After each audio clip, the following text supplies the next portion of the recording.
Welcome to NeedleXChange, where we explore the stories behind the stitches.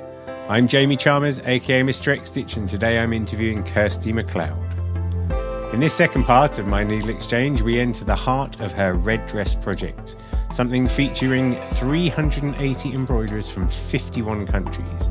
Each panel, a story of identity, resilience, and culture. Kirstie reflects on the power of needlework as a universal language, the profound emotional encounters sparked by the dress, and its future, both as a museum piece and a digital archive. This is a story of collaboration, legacy, and art without borders, and if you're unaware of the Red Dress Project until now, you're in for a treat. It's truly something profound. If this story resonates with you, then my NeedleXChange with Vanessa Ma, the founder of the Domestic Dusters Project, might be worth a listen. That's episodes 79 and 80. I'm very grateful for Kirstie taking the time to chat with me. As I say, this project is quite something and I don't think it's finished yet. I know you're going to enjoy it. And if you do enjoy it, please leave a review on your favourite podcasting platform so that it helps other people discover our conversations. I'll be back next week with somebody else from the world of needlework. But until then, enjoy the show. I think of the dress, if I may, as it's kind of like an infographic. It's kind of like a map. I know that there is a book about the dress which tells the story of the dress, and there's something to be said for, I'll put it as a question to you then, because the dress, I don't think, can continue to travel the world. The dress probably needs to be somewhere, doesn't it, so that people can see and sit it. How do you envisage it being consumed by people thereafter? Like, do people look at it and accept it for themselves? Are you going to provide a guidebook that explains the whole of the dress? Have you worked all that sort of stuff out? So my plan is to retire her in 2030, and I'm at the moment trying to find the right museum in England for her to go to. So we've kind of got exhibitions booked up until then. I mean, there are pockets, but it's kind of all she's just going to be carrying on doing her museum tours, and within that time, so my whole focus now is on documentation and preservation. So the book was the first part. The next thing is the digital embroidery archive. So the whole dress will be completely catalogued and archived, and that will be linked to the digital red dress, which exists. It was created by Bath Spa University 2 years ago. So you can go and interact with this incredible 3D version. So the idea is that you can then zoom into the embroidery, click on it, and then it will take you into this whole page where it will tell you everything about that particular embroiderer and embroidery and have images and everything. Because unless I'm there, that's the thing that's kind of missing, is that, because people want to be able to say, like, what is that? Why was it made? And when was it made? And what's the threads and all these things? So, sometimes exhibitions do have images around and books and things to try and, give some of the detail. But obviously there's 380 motifs, so it's vast. So that's the next thing. And then the final bit before I can then rest is the film. So there are 3 short films already, but there's currently 200 hours of footage from the last 4 years being collected, which will go into a final edit. But we're just going to wait until there's a few more exhibitions that really need to be in there, like Rwanda next year, hopefully, and Vietnam. And probably the last exhibition should be in there as well. That's going to be epic in Massachusetts, all going well. Yeah, so it's all kind of in process, but it's important because there'll be a time, probably not that far in the future, where the dress will have to go behind glass again, and then after that she'll be back in a drawer in a box or something. So she's not being worked on anymore. The actual creation journey finished 2 years ago, but we are still traveling. Well, she mainly is still traveling a lot. And the wear and tear is significant. Like I'm, every few months I'll sit and just kind of strengthen up seams, and especially it's the button and loops on the bodice. But obviously, like, the conservation now has become quite serious. So whereas in the first few years, I was very slapdash and nonchalant about everything. I mean, I didn't know what she was going to become, but now it's all white gloves and temperature regulated, and but she still has to be rolled up, put into a box, taken somewhere and then rolled up again. And, it's a lot. So the thing that started my rambling, I think it was a question, was this thing about and I'm glad that there's more film footage, because I think that was the thing I was thinking about, is just the moments in which people realize the stories that surround the piece that they're working on, like that's some powerful moments. It sounds like you've been able to document those. I think that's going to be quite a profound thing. Must have been quite the thing to go through at the time. Yeah, I mean, the documentation is pretty varied, and it always has been. Up until I've been able to travel with the dress, it was just left up to the embroiderer or the charity that supported the embroiderers, and obviously that's going to vary a lot. But yeah, so now whenever we go and do a trip, then there's usually, well, there is now people kind of filming and photographing.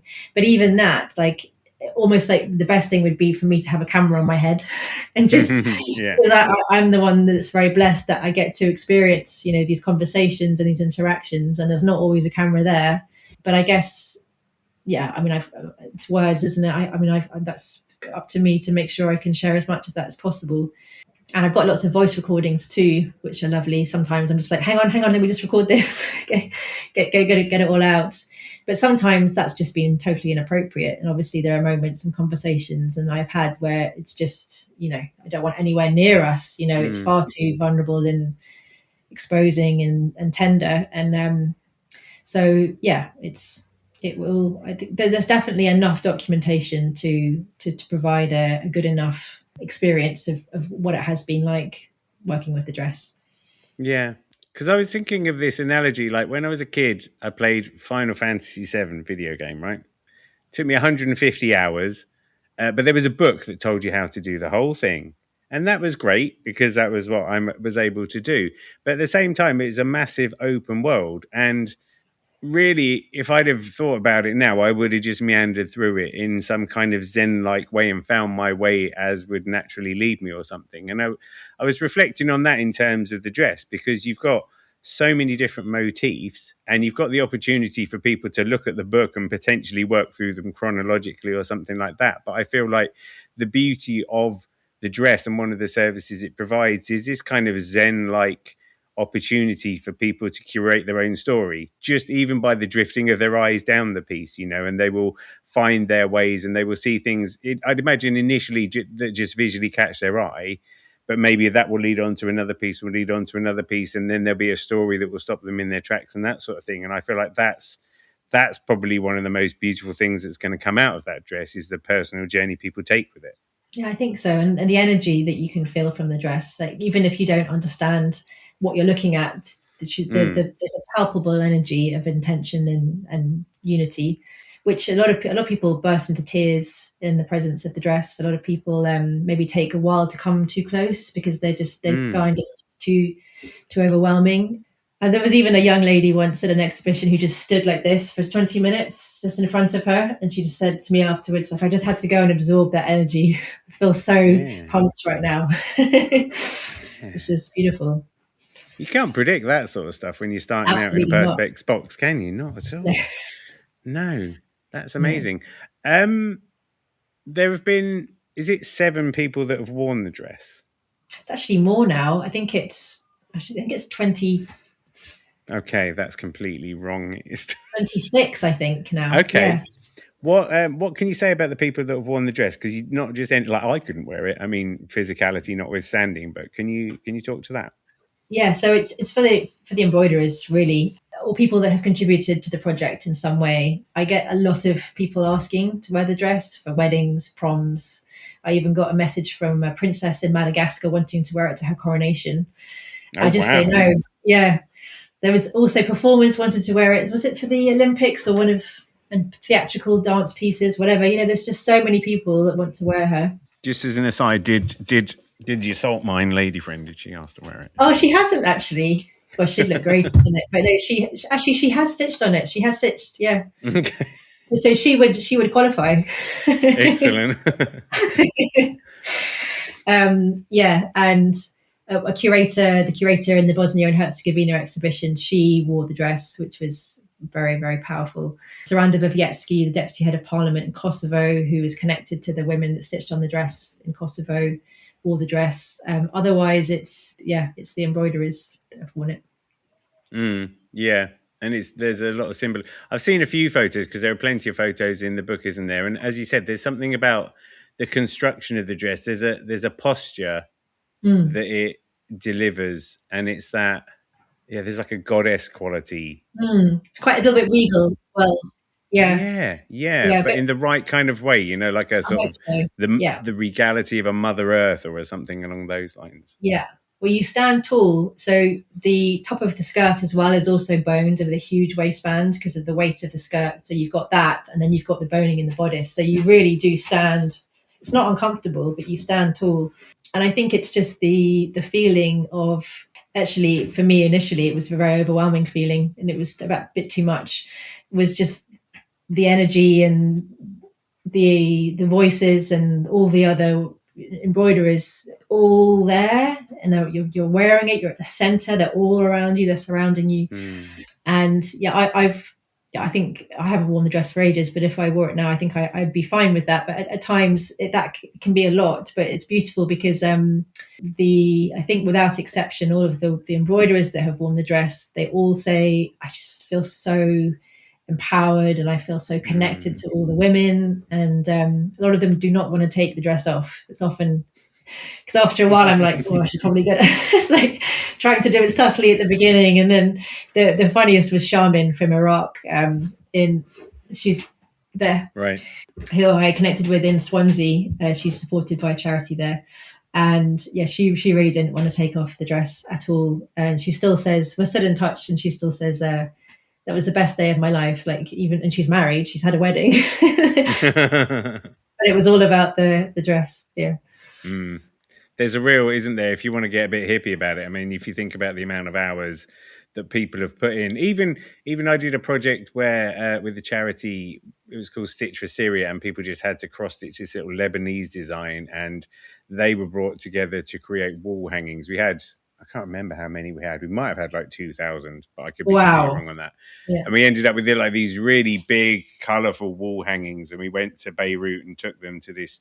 It was kind of a refuge where women would go and they would do needlecraft, and it was like Lebanese women, but also Syrian refugee women who, they were just on the border. It really wasn't very far away, but they would be able to come and do this work and have their children in a creche and allow the stitching and the community to dissolve the world around them, which was a really necessary thing, just giving them a break for that. But reflecting back on the fact that every single person who'd made one of these things, and it might have only taken them an hour to stitch it, but that's an hour of good intention that's powered into that piece of fabric, isn't it? And then you put that, and if you take that and you put it into a dress in those kind of situations, that's what I love. And to go back to a point I made before, you can stop and look at it and go, oh, it's a dress with embroidery, but it doesn't take you long to be like, holy crap.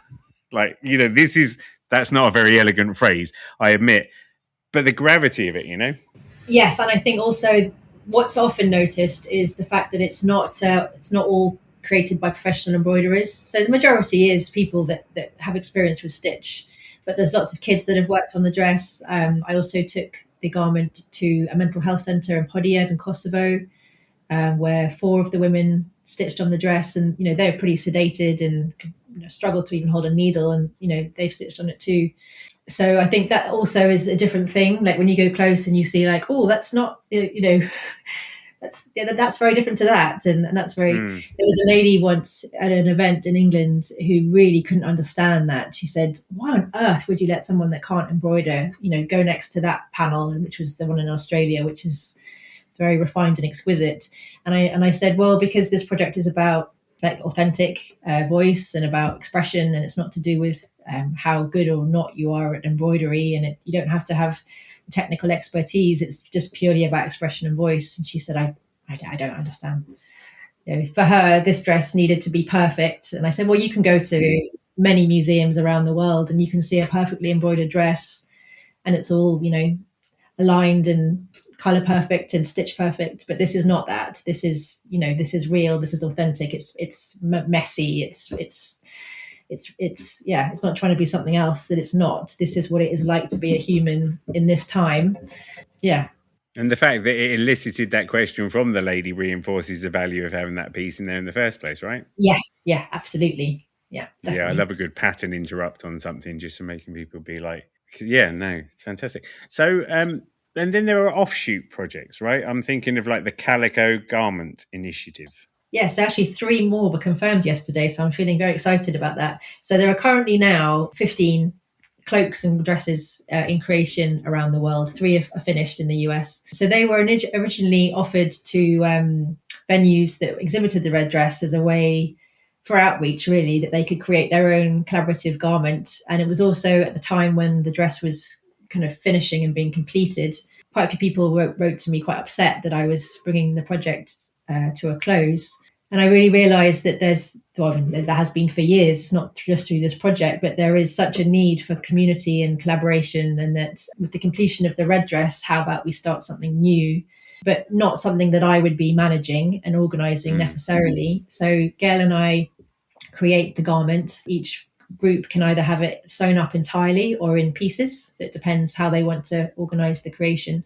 And yeah, so it basically invites any community to create this garment in collaboration over whatever period of time they want to. Often places where the dress goes will take one on and it's exhibited as part of that exhibition. So they have the red dress and then they have their Vermont dress, in the next room or alongside. So it's inviting this kind of, I guess it's in a way, it's kind of like becoming part of the red dress project, but in their own way. But excitingly, it's bringing that community together. And like with the red dress, but also with every other community garment I've ever heard about or through the Calico Garment Initiative, it's this incredible coming together. It's this connecting, it's this healing, it's this sharing of stories. And everyone always says how powerful it was and how this has happened and how this has happened and now this person's doing this and this is going to happen and they're going to go and do this. And I mean, it just fills me with so much joy when I hear this. It's like how one little garment, and this shared intention and this shared focus can create these incredible ripples of togetherness and support and upliftment. So there's a cloak in Ecuador, there's a dress in India, there's 3 dresses in the US. I think there could be another 3 coming soon. There's 2 dresses in England and a cloak. There's a dress in South Africa. So I think a lot of these will probably take many, many years to be created. But I've said to them all, we've got an exhibition almost confirmed in Massachusetts. It will be the last exhibition before the red dress retires for 7 months in the Fuller Craft Museum, all going well. So we're going to bring the dress and then all the garments together and have a really big exhibition of everything. And I think I'll be in tears for most of that exhibition. just being in that space. Yeah, I think it will just, even imagining it now, I feel a bit fluttery. It's beautiful to kind of, I guess, be at the center through working with the red dress of just so much community collaboration and seeing the magic of that. Yeah. For a second there, I thought maybe you need to make yourself a new dress that you can sit in a chair and literally cry for 7 months. But I don't feel like you're the same person to do that anymore. Yeah, right. Yeah, just dissolving with your own tears over time. Sit there naked afterwards. With the Calico garments, and you may have said this, and sorry if you did and I missed it, but are they given a particular steer about the way what it should reflect or anything like that? So it's really up to the venue. Right. Most people would take on how I did the red dress, which is to create a piece that represents identity and culture, and just giving them that prompt of what would you like to share with the community, with the world. And some venues ask a lot of questions. They want to know about thread type and stitch type and everything, and others just totally do their own thing. But it's very, very open. And I say, dye it. If you want to dye it, paint on it. The Massachusetts dress is completely covered in crochet, So the one in India, I believe, is going to be painted with Carnatic and earth from South India. So it's going to be like a rust red, orangey color. The one in Wales has been part dyed and woad. So it's blue, got blue in it. The one in Ecuador is pink. So they dyed it. So it really is up to the venue or the group. So it was originally museums, and then I opened it up to anyone. So there's stitch groups. There's even a group of friends doing one in a cloak in England somewhere. Charities, whoever wants to just take part. And then I push it through. I have a dedicated page on the website now, so everyone gets their own page, and then I push it through all the red dress channels. So just try and get them lots of exposure as well. Right. Have you heard of Liz Konecki? She's a needlework artist who, among other things, does embroidered maps. She takes maps to communities and she will embroider the streets and certain elements and then invite people to stitch their own landmarks and points of interest. So you get this kind of like crowdsourced geographic infographic, if you like, of an area. Oh, no, I haven't. I'm going to write that down. Liz Kinnicky. Sounds great. Yeah. She's NeedleXChange podcast, insert podcast number here. I'm so good at that. But because it was just making me think, there's all these little things that keep popping into my head. I love the fact that, as you said earlier, with the lady who spotted the needlework from a certain place, it made me think about one of the things I love about lace and how geographically specific it is and how you get all these subtle nuances. So then you're getting that with the calico garments in some ways, aren't you? Because you're allowing localized variation of a similar kind of form. And then, like with Liz's piece, and then this will make sense. In a village hall where my daughter goes and does ballet on a Saturday morning, they made a needlework map of the place 25 years ago. Little collaborative things. Sometimes there's a cross-stitched house. Sometimes there's a little textile building here, but a way of like reflecting the town then. And then they subsequently did it about 2 years ago as well. So they've got these two maps that are made of needlework. And that's the same thing again, isn't it? The people coming together to reflect their place. And there's a certain naivety to those pieces, which is charming. Liz's work is a bit more, I guess she's overseeing the curation of it. People are still stitching what they want to stitch to their ability. But all of these things present local flavors. And in some ways, the format, like saying it's got to be a map, that dictates, a certain language. And then what I love about your opportunities, you're presenting this object that can be used for local expression, but is an unorthodox mode of language because it's an item of clothing. But do you know what I mean? It's interesting because you're just allowing people to provide these local flavors, aren't they? And you're just saying, reflect the culture, reflect the identity. Tell me about the place that you are at right now, using this dress as a form of language. It will be interesting to see how they come out. As you say, they're already being dipped in their local flavors and stuff like that. I wonder. Exactly. Yeah, exactly. I think it's. I mean, do you see it along those lines? I mean, yeah, I can relate to everything you just said. Phew, I thought I was talking gibberish for a minute. I'm thinking specifically about the so the Indian dress, for instance, they have so many different styles.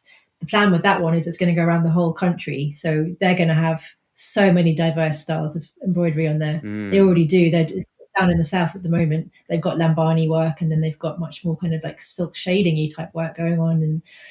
But the dress in South Africa, so I was there with the dress last year, and after a presentation I did about the project, a lady came and spoke to me, and she was in floods of tears, and she just said, I have to initiate a calico dress. This is what this country needs. We have to bring this country together. It's just everything is awful. That it's just, this is what we need. So her intention with that is, I think, far less about the embroidery. It's literally all about the process and about how she's going to bring all these kind of disparate groups. And it's going to be, having been there but only for 2 weeks, it's going to be a challenge. But I know she'll do it, and it will be, I'm sure it will be an incredible experience. And at the end of it, to have this garment of togetherness, with the whole country, all these different groups represented, will be epically powerful. And then, so the other thing with what you were just saying is, so beautifully, what's going on a lot, particularly with the Welsh dress, is that a lot of the work has been added by refugees and asylum seekers. So as well as getting the Welsh, more kind of traditional Welsh stitching, and you're getting stitches from Afghanistan, and you're getting stitches from Nigeria as well, which is incredible. So a lot of these garments will also have that diversity. It depends on the venue and how it's being worked, I think.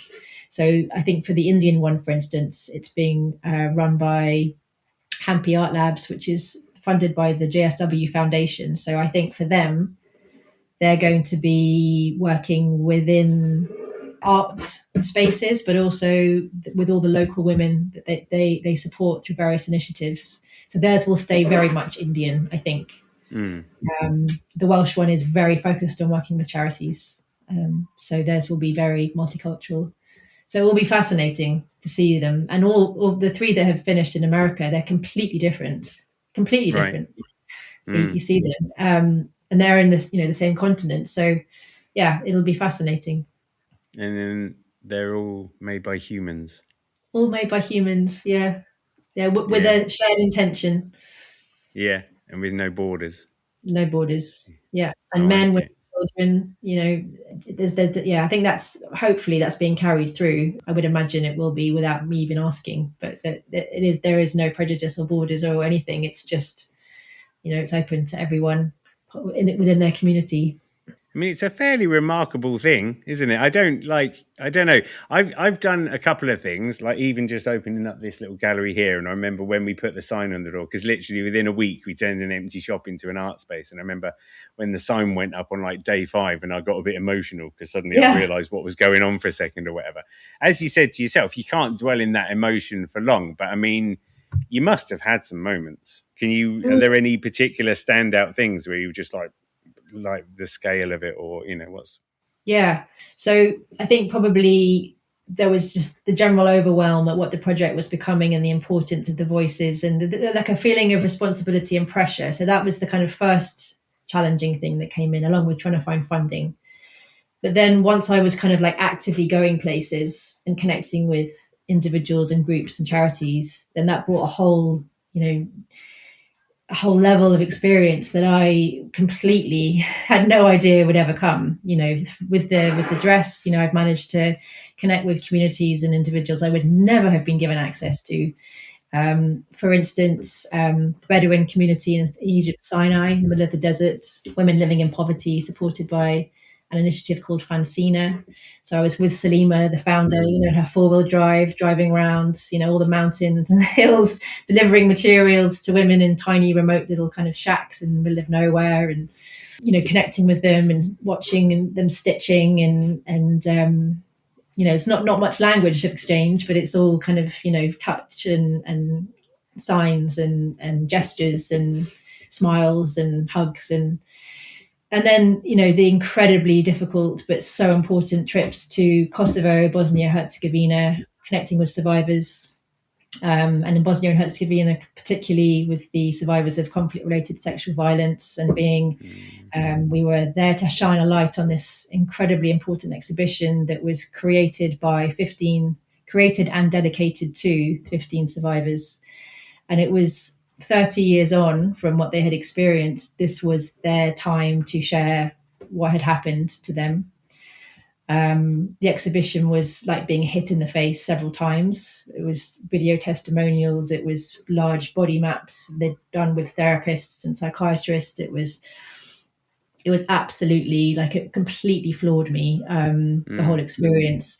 And the day before the exhibition opened, I was blessed to be able to have time with the women to show them the dress. And then they stitched this collaborative motif onto it together, which is BH, Bosnia-Herzegovina, from victim to victory. And then they've each put their initial around the outside.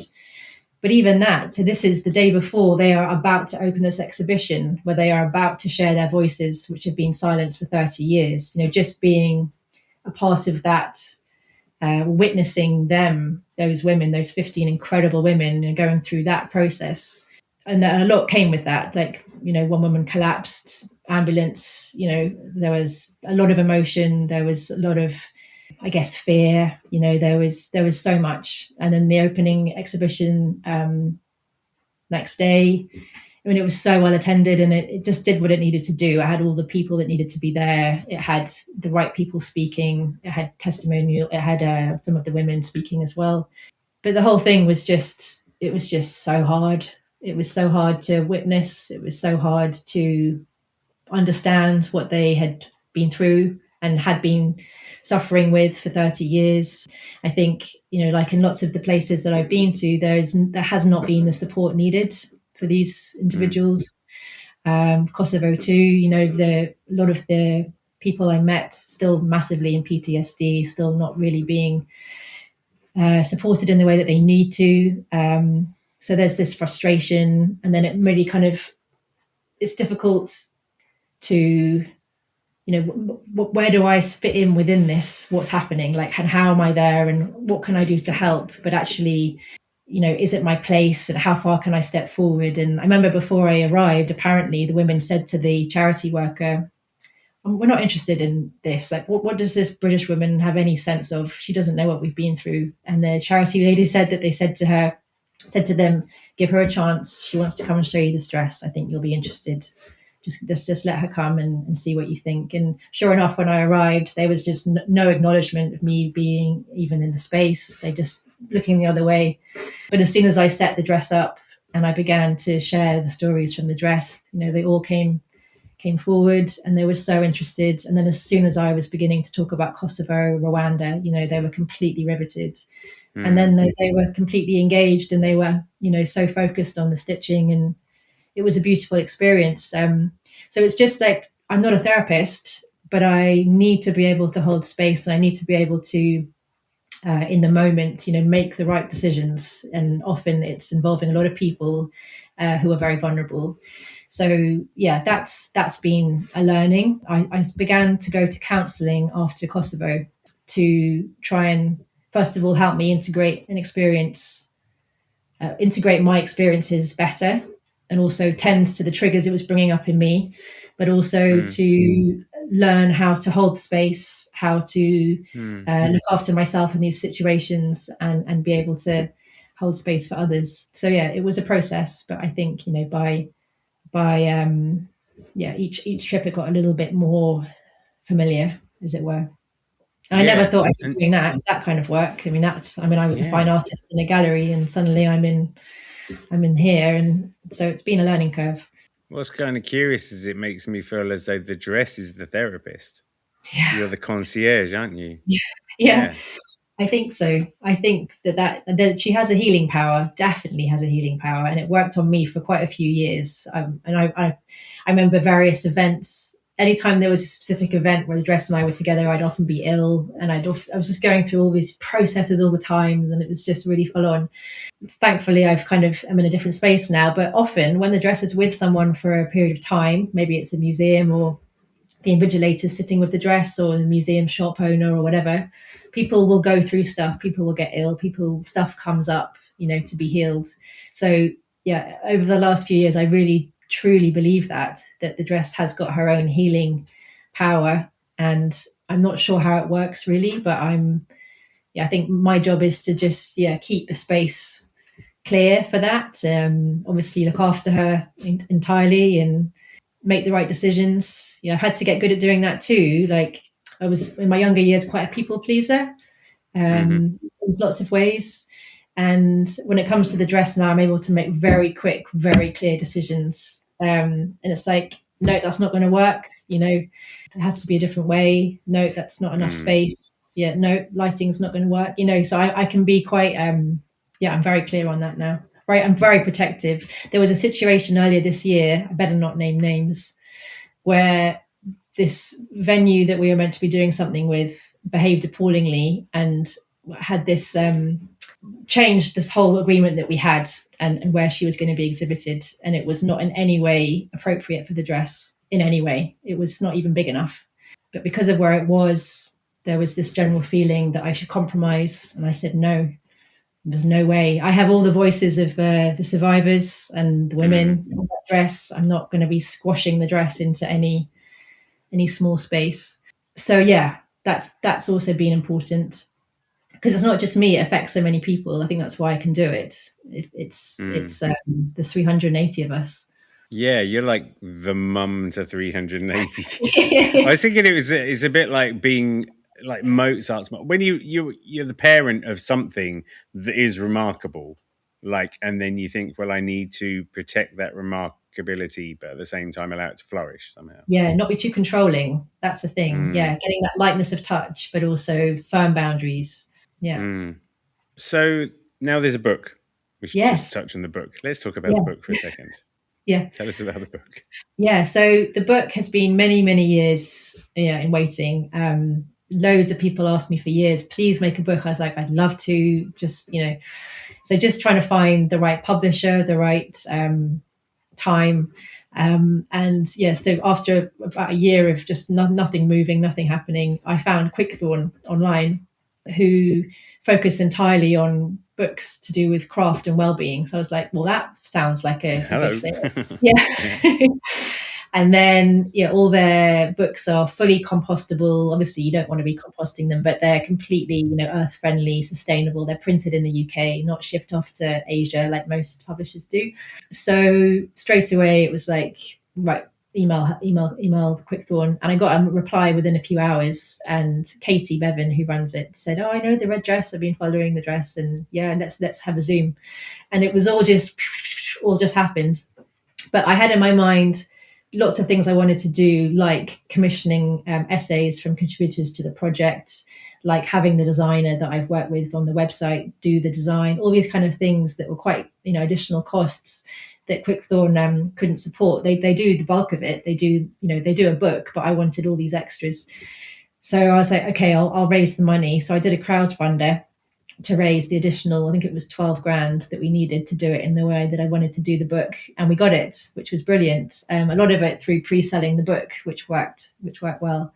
So the idea of the book is that it kind of echoes the dress, and that it's lots of different voices and perspectives and places all come together to kind of create the story of the red dress. So I do have a chapter in there, and my chapter is kind of a bit more emotional and personal about my experience in guiding the dress. Then there's the embroiderers' stories. There's these essays about issues that the dress brings up for people. So maybe it's finding voice, feminism, healing through trauma with embroidery. And then, lots of lovely pictures and stitch diagrams and all sorts, really. So it's very, very multi-layered. And it was, massive shout out to Emma Boville, who is my editor, who really helped me to distill the information and just put it all together. And without her, I would have really struggled, because it's just vast, the amount of content that I have. But it was difficult to choose which embroiderers to focus on. I couldn't do them all. I would have loved to have. I mean, it would be like 50 books if I did that. But it was a great process. It all just flowed. Once it was in action, it just all flowed very well. And then it was released in May, I think, of this year. So it's a hardback, a softback, and an ebook version. So trying to make it as accessible as possible. And yeah, it's going really well. I've been doing lots of book talks, and I do lots of events anyway. So wherever I go, I bring books, and yeah, they're selling really, really well. And it's just lovely to have that out there now, that I can say, yep, that's the story. There it is. It's all on the website, but it's hard. There's a lot on there, and it could take hours to find what you need. But with the book, it's all, it's all printed and all there. Yeah, and I think one of the lovely things about the book, and it is a lovely book, is just it provides people the opportunity to repeatedly consume things. No one's really going to go and stare at the dress 15 different times, like ever, pretty much. You know what I mean? Like, it takes some commitment. At least the book affords that opportunity, so you really can sink your teeth into it and get underneath it in a way. So I think it's a perfect accompaniment. That plus a digital red dress, I guess, for the opportunity to look at it when you can't see it in real life. That's a nice trifecta. Trifecta. I've not heard that word. That's a great word. Yeah, thanks. I think that might be my word of the day all of a sudden now. That's great. And if people want to find out about the Red Dress Project, pick up the book and all of the other stuff, where is the best place for them to go? The website has everything. It's fast and updated all the time. So it's reddressembroidery.com. I also am very active on my Instagram account, which is all pushed through into Facebook. So if you're either on those two platforms as well, very, very prolific. And then I do a monthly newsletter now, which is good, which I've never done before. I'm on just on my third one. So that's great. I can just get everything concisely in for the next month, which is super. I think that's perfect. That's a great way, isn't it? Because that gives people an opportunity to ask you questions as well that you can kind of reply to and stuff like that. Yeah. So can't beat a newsletter. That's and I mean, I would say as well, it's worth following you on Facebook, because it's nice to have something nice to look at on Facebook. Yeah. But I'm not going to get too into that conversation now. Cool. Right. It seems a bit daft now to go let's talk about your favorite things, but I'm going to do it anyway because that's what I have to do on this podcast. Or whatever. So as a child of the world, I'm interested in your answers here. But let's start with, do you have like a favorite band / album? So it's changed so much. At the moment, Stick Figure is my favorite, the kind of reggae. When I was in my 20s, it would be Massive Attack, Mezzanine. That was my key album. When I'm working or just around and about doing stuff, I just put on world music compilations. So that's probably what I listen to mostly. And also Ajit Kaur, her kind of Shunya chants, so lots of kind of meditative chants. And so, yeah. And then I also love drum and bass music, and I'm relearning to mix it at the moment. So when I was when I was in my 20s, I used to mix vinyls, Technics. I mean, never to a standard where I'd be playing out, but I used to make tapes and stuff. And now my boys are a bit older; they're 10 and 8, and I'm just got more headspace, and I've just refound my love for drum and bass music, and went out with my sister to a big rave in Bristol in February, which was just so fun. It's been like 20 years since I've been out on a night out. So now I'm all like, trying to relearn how to mix, which is fun. But obviously drum and bass is not for your everyday, it's not easy to mix either. Let's be honest, isn't it? Yeah. It's not at all easy to mix. It's very tricky, but I love it. Yeah. I think it's like the intensity and the bass and everything. it's so visceral, isn't it? And so, I've just always loved it since I was about 17. So that's fun, but yeah, probably what world music at the moment and Stick Figure are the what's played most on my phone. Yeah, I used to be well into drum and bass for a little while. I used to listen to the Hospital Radio podcast. And it is hard to mix. Like, it's interesting because of the way YouTube algorithms work and because of the stuff that's going on here. I have a lot of people playing like house music mixes and stuff. Yeah. Because one of the things I'm trying to do in the town, there's these shipping containers with a big screen in the center of town that we should hopefully be managing soon. And I want to build a DJ booth inside there so that people can play mixes that can go out on the big screen and they can play to the town, but we can also hopefully stream them in different directions and that sort of thing. And so I see a lot of people, but like house music, 4 on the floor, nice and easy to mix. Like any bugger can do that. Whereas drum and bass, like, it's all over. But I love it. I love the swing of it. I like a good swing on a bit of drum and bass as well. Yeah. Yeah, you can always really makes you drive a bit faster than you should as well. I have to be careful when I listen to it in the car because it makes me so like pumped and wild. Yeah, I could never really do cross stitching while drum and bassing. It's a bit like trying to cross stitch if you're listening to like waltz music or doing a spin class to waltz music. You just can't because you just fall off the bike at some point. The rhythms are all around. So that sound okay. And then let's do books. I feel like books. I bet you're going to be. I'm going to write down because what I have a habit of doing now, as some people might know, is if someone recommends a really good book, my wife's going to get it for Christmas or a birthday. So I've got my pen at the ready with you. Yeah, so I mean, straight away, my favorite book ever is Siddhartha by Hermann Hesse, which is absolutely I've read it so many times, listened to it on audiobook. It's I think the closest thing for me to understand about like what life is. I just love it, and it's all set in India, and I feel like in another life I was in India. And then a book I've just finished reading, which I highly recommend, is The Untethered Soul, which is absolutely, it's life-changing. It really is. It's beautiful. Is that fiction? No, it's, I guess it would be self-development, kind of life skills, spirituality. Yeah, it's and it's just so beautifully written and really accessible because I can't get through dense, pithy analysis. Like I've tried quite a few books, and when I really want to read because I really want to understand like philosophy and theory and stuff, I literally can't get through the text, or like every 2 words I have to get a dictionary out. Whereas with The Untethered Soul, it's it's really like intense sharing, but it's just so lightly and beautifully written, so I could get it, which I really appreciated.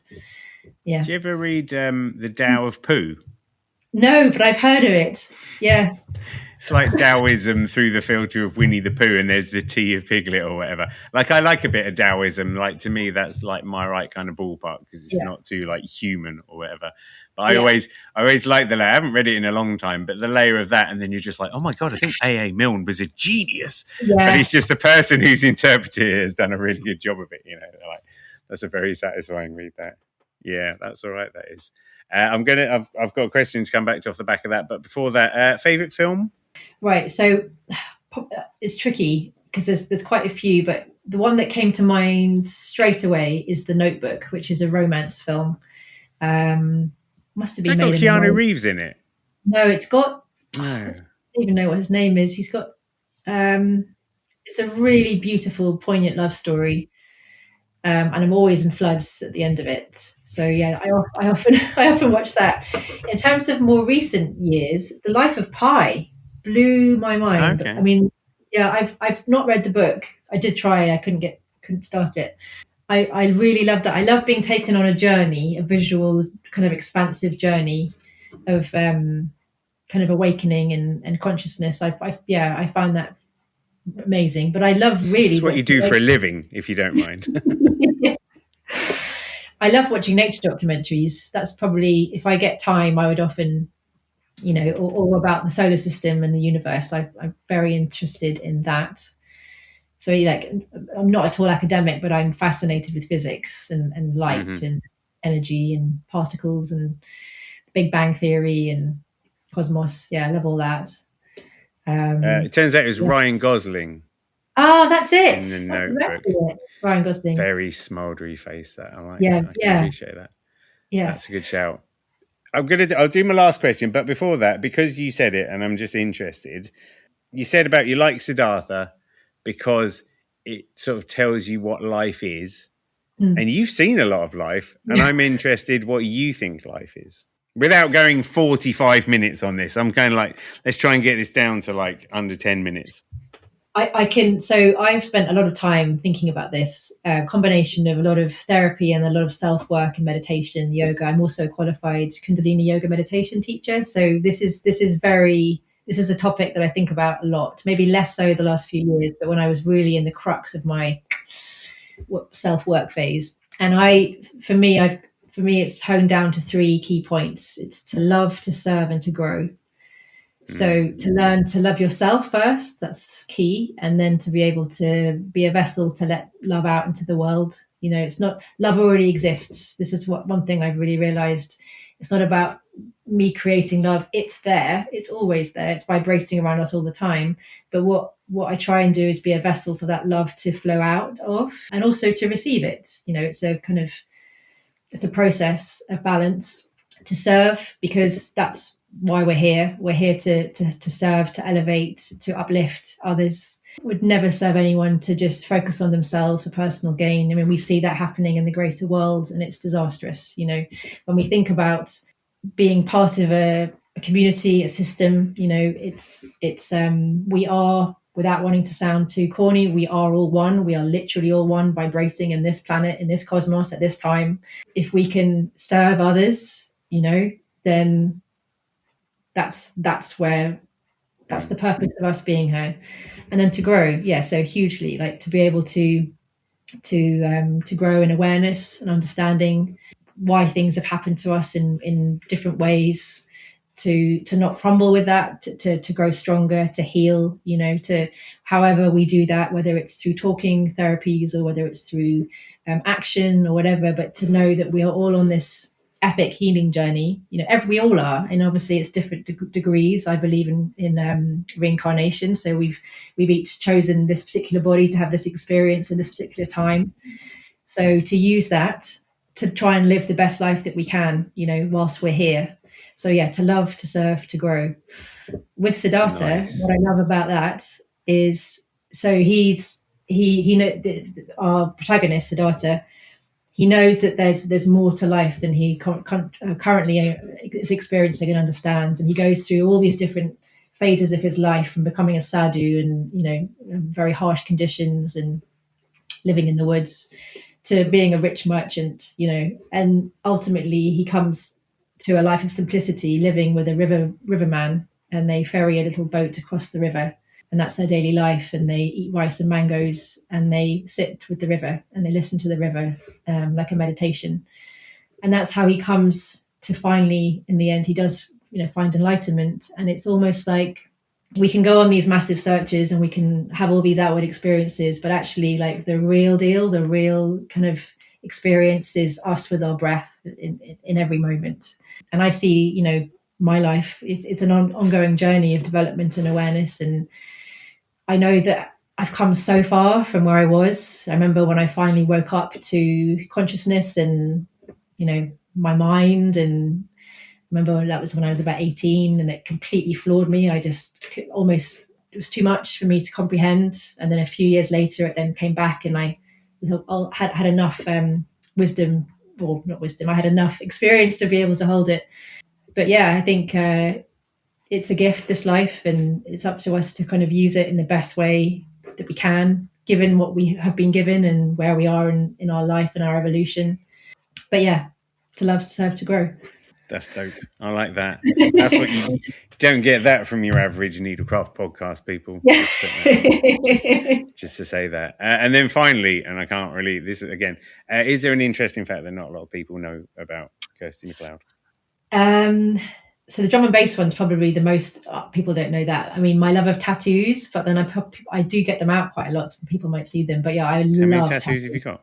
I've got loads. I can show my most recent and my kind of most exciting. When the dress was completed, I got this, it goes all the way around. Oh, wow. Yeah, and it's all hand poked. So it's like the trim of the dress.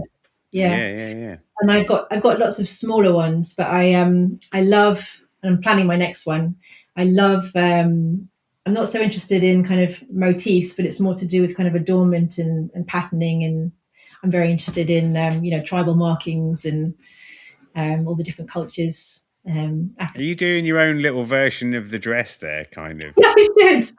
I was just thinking I could do the dissolving dress where I cry, and then I could release all my tattoos in 2029. I'm worried that you might just then have to end your life because it's like the alpha and the omega or something. That's remarkable. Kirstie, thank you for having NeedleXChange with me. Oh, it's been a pleasure. I've really enjoyed our chat. It's been epic, but it doesn't feel like it's even been 10 minutes. So thank you so much.